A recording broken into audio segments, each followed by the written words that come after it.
Opa, fiel, primeiramente quero pedir para que você deixe o like e se inscreva no canal se você ainda não é inscrito. Então, galera, como já de praxe, venho falar muito sobre o Corinthians aqui. Uma coisa que eu gosto de repercutir, principalmente após as derrotas, são as entrevistas pós-jogo. Teve a entrevista do Vanderlei, foi uma entrevista assim bem ridícula. Vou falar sobre o que ele falou aqui, né? A do Cássio, a entrevista não foi coletiva, mas foi uma entrevista pós-jogo do Cássio e uma entrevista pós-jogo também do Roger Guedes. Enfim, vou começar a falar sobre a entrevista do Cássio, que o Cássio, como a gente já sabe, é o jogador com mais idolatria no Corinthians, não só desse elenco, mas talvez ele é a história do Corinthians. E ele falou o seguinte, ele disse que em momentos como esse no Corinthians tem que manter a cabeça fria, né, que já está no Corinthians há 12 anos, que ele sabe a pressão que é, né? Aí o repórter logo perguntou em relação a o protesto da torcida em que a torcida disse em palavras de ordem que se o Corinthians cair iria acabar com a vida dos jogadores, né? E o Cássio falou não, isso daí é normal, a gente sabe a pressão que é jogar no Corinthians e tal. O Cássio levou da forma que o jogador de futebol, na minha opinião, tem que levar, né? Eu acho que a torcida, né, protesta às vezes com palavras fortes, mas não quer dizer que a torcida vai realmente fazer aquilo, né? É só uma forma de, muitas vezes, manifestar a falta de tranquilidade que o momento traz, a insatisfação da torcida em si, porque é um momento horrível, gente. A gente perdeu hoje pro Bragantino em casa, o Corinthians deixou de ser temido em sua casa, como já foi um dia. O Bragantino fez o que quis no primeiro tempo, chegou a ficar 5 minutos tocando a bola para lá e para cá, jogando na casa do Corinthians e o Corinthians perdendo o jogo. Então, realmente foi uma atuação horrível, gente. Horrível. Ainda mais na situação que está o Corinthians. O Cuiabá agora empatando, por exemplo. Passa o Corinthians. Está empatando agora com o Santos. Se ganhar, obviamente que vai ficar 2 pontos acima.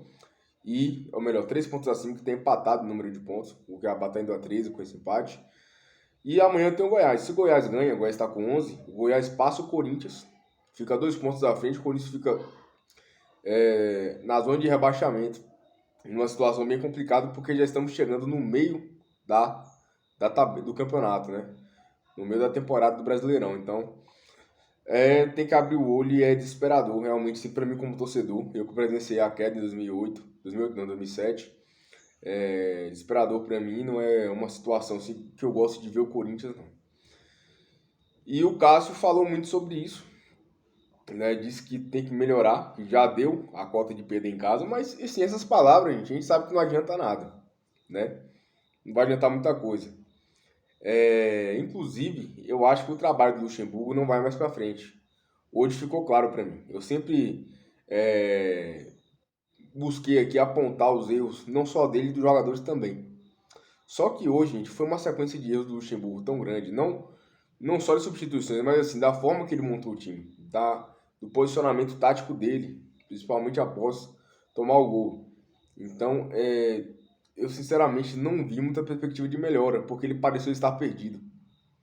Quando o treinador chega num time grande como o Corinthians, começa a perder e ele dá sinal de que está perdido, não vai mais para frente. Eu falo isso porque eu já vi vários assim. Quando começa a dar sinais que está perdido, quando ele começa a mudar muito o jogador, quando ele começa a mudar muita tática, quando ele começa isso aquilo, pode ter certeza que já está perdido, não vai para frente não. Minha visão é que o Luxemburgo tem que sair logo, porque senão a gente vai perder mais pontos, pode sair de uma Copa do Brasil aí, numa fase que o Corinthians vai pegar um time fraco, que é o América Mineiro, poderia passar para acumular mais dinheiro, porque o Corinthians está com umas dívidas grandes aí, enfim. Então, se eu sou o Duílio, mas o Duílio não vai fazer isso, gente. O Duílio é bundão. O Duílio só vai demitir o Luxemburgo quando a torcida demitir ele. Ele espera primeiro a torcida agir. Ou seja, quando a torcida gritar, todo mundo na arena, fora Luxemburgo, aí ele vai demitir. Agora ele chegar e ter o culhão de fazer as coisas, ele não vai ter. Pode ter certeza. Vou falar agora sobre a entrevista coletiva do Luxemburgo. Assim, eu sempre falei aqui que as coletivas do Luxemburgo são ruins, né? Porque ele responde o que quer e tal, faz o que quer. Só que hoje ele estava até mansinho. Porém, O que ele falou desanimou qualquer torcedor corintiano, velho. Qualquer torcedor corintiano. Primeira pergunta do repórter, que ele disse depois do jogo contra o Atlético Paranaense que estava havendo evolução no time, que só não enxerga quem não quer. Aí o repórter questionou ele sobre isso, sendo que o time está piorando, né? E ele falou, sua forma de enxergar é essa, a minha já é outra. Tipo assim, uma coisa nada a ver. O que é certo, gente. O que é errado, não tem essa. Eu tô vendo uma coisa errada, eu enxergo de outra forma. Não, não tem essa. O que é certo, o que é errado. Então aí já fugiu da pergunta, já não quis responder com a sinceridade, né? Dando aquela velha resposta de Luxemburgo, que fala e não fala nada, né? Aí vem o ponto crucial da entrevista. O ponto que eu quero mais falar com vocês aqui. Que foi no momento em que o Luxemburgo foi questionado em relação à marcação-pressão. Porque, igual eu falei, uma coisa que eu falei logo no pós-jogo, que teve um momento que o Bragantino ficou 5 minutos tocando a bola, com o Corinthians perdendo o jogo e jogando em casa, né? 5 minutos tocando para lá e para cá. E o repórter logo perguntou, e aí? E essa marcação-pressão, que você disse que precisava de mais jogos, para você conseguir encaixar a marcação de forma pressionante, que você gosta.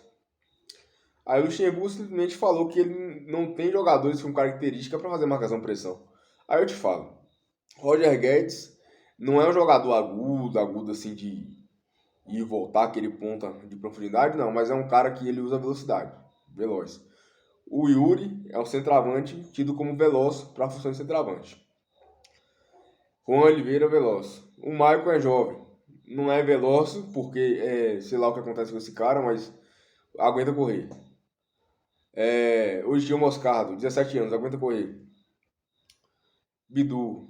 Enfim, se você não consegue fazer marcação pressão com jogadores desse, não faz com nenhum, gente. Ou seja, o que faltou ele dizer? Faltou ele dizer que ele não conseguiu implementar uma marcação pressão no Corinthians, que é uma coisa determinante para o time que joga em casa. Se eu jogo em casa, eu tenho que sufocar o adversário. Se você não sufoca o adversário começa a gostar do jogo e até o fator casa você perde. A torcida começa a desinflamar um pouco, né? Então o Corinthians está sem isso, está sem esse fator de marcação-pressão que é muito importante, coisa que o Vitor Pereira fazia muito bem no Corinthians. Cara, tô sentindo falta do Judas, velho. Sinceramente, sentindo falta do Judas, porque assim, o Judas, ele fez o que fez, claro que a saída do Vitor Pereira, só pegando o adendo, não teve só a ver com o Flamengo, com dinheiro, com mentira de sogra. O Vitor Pereira queria fazer uma reformulação do Corinthians. Por quê? Assim como a gente já tá vendo, o Vitor Pereira sabia que Gil não dava mais para ficar um ano no Corinthians, Fábio Santos não dava mais, Giuliano não dava mais, o Renato, pela qualidade, poderia até ficar, mas se você contrata um meia de mais qualidade, poderia também mandar embora, pelo histórico de lesões. Enfim, vários outros jogadores aí no Corinthians que o Vitor Pereira queria, medalhões que o Vitor Pereira queria mandar embora, só que, como é o time da amizade, a diretoria não entende de futebol, o Duílio não entende de futebol, gente. Na cabeça dele, o Fábio Santos joga bola, aguentaria correr. O Gil, enfim, esses caras todos que o Vitor Pereira queria tirar, ele não quis deixar o Vitor Pereira tirar. Né? Então, engloba várias coisas, inclusive essa reformulação que está tendo que ser feita de forma tardia, no meio de uma temporada, com tudo rolando, com jogos em cima de jogos. E por consequência disso, o Corinthians está na zona de rebaixamento. Para mim, vai acabar na zona de rebaixamento essa rodada, porque eu acho que o Goiás vai ganhar do Curitiba, né, em casa. Enfim. Então, assim, o Vanderlei não conseguiu implementar uma marcação-pressão e, taticamente, hoje o Corinthians estava perdido. O Corinthians hoje chegou o momento que eu vi o Roger Guedes e o Roberto aqui e o time todo aqui. Ficou um buraco. 2 linhas de 4, que não marca ninguém. Então, assim, não deu, pra mim não deu certo o trabalho do Luxemburgo. Tem que mandar embora. Eu sou o cara que era menos a favor da emissão do Luxemburgo aqui. Porque eu sei quanto é ruim você tem que trocar o pneu com o barco andando, né? O Luxemburgo já está há um tempo, tal, deixa que ele ficar o máximo que ele pudesse ficar, né? Porque se ficar trocando de treinador, é um novo trabalho que começa, aí tem que dar aquele tempo para dar liga, enfim, é um negócio complicado, né? Mas eu percebi pelas fases do Luxemburgo e também pelo posicionamento tático da equipe hoje que não dá mais, que não deu liga. Tem que mandar embora e acabou. E também o Roger Guedes. O Roger Guedes que deu entrevista, ele sempre apareceu assim, até naqueles momentos ruins do Paulista, da Copa do Brasil lá que a gente perdeu pro Remo, enfim. Ele sempre apareceu para dar entrevista. E agora ele também apareceu nesse momento difícil. E ele falou que até ele tá em uma fase que tá sem jogos sem marcar, que também se incomoda com isso, que o time do Corinthians precisa melhorar, tem que abrir o olho, enfim. Meio que clichê, mas pelo menos apareceu. Só que o próprio Roger Guedes tem que marcar. O Roger Guedes, se ele não quer ser centroavante, se ele não é um meio armador, então ele tem que jogar marcando. Porque se você joga pelas beiradas, você tem que marcar o lateral. É simples assim. E ele também não está marcando e muitas vezes o volante está tendo que deslocar para cobrir ele lá. Então, o Luxemburgo, mas isso daí tudo é aval do Luxemburgo, porque ele já deu várias entrevistas dizendo que ia arrumar uma solução para marcar do lado do Guedes, porque essa não é a característica dele, mas eu acho que não, acho que o Guedes tem que marcar e acabou, Senão ele vai jogar centroavante, né? Então eu acho que o Luxemburgo realmente tá ultrapassado, porque duas linhas de quatro não dá certo mais em lugar nenhum, não tá dando certo mais em lugar nenhum. Tem que fechar os lados, tem que recompor. E ele tá achando que a gente está na década de 90, onde você poderia colocar dois atacantes lá enfiados e colocar duas linhas de quatro para marcar. Mas não tá assim mais não. E o Corinthians tomando baile e todo o time. Tá fácil entrar na defesa do Corinthians, né? Se um jogador toma um drible, já era. Se tomar um drible, meu irmão, não tem cobertura, né? Já era. Então, realmente, eu acho que não deu liga. Comente o que você achou sobre as entrevistas pós-jogos do Corinthians, entrevista do Vanderlei. Comente aqui o que você acha, é muito importante saber a sua opinião. Deixe o like para fortalecer e vai Corinthians.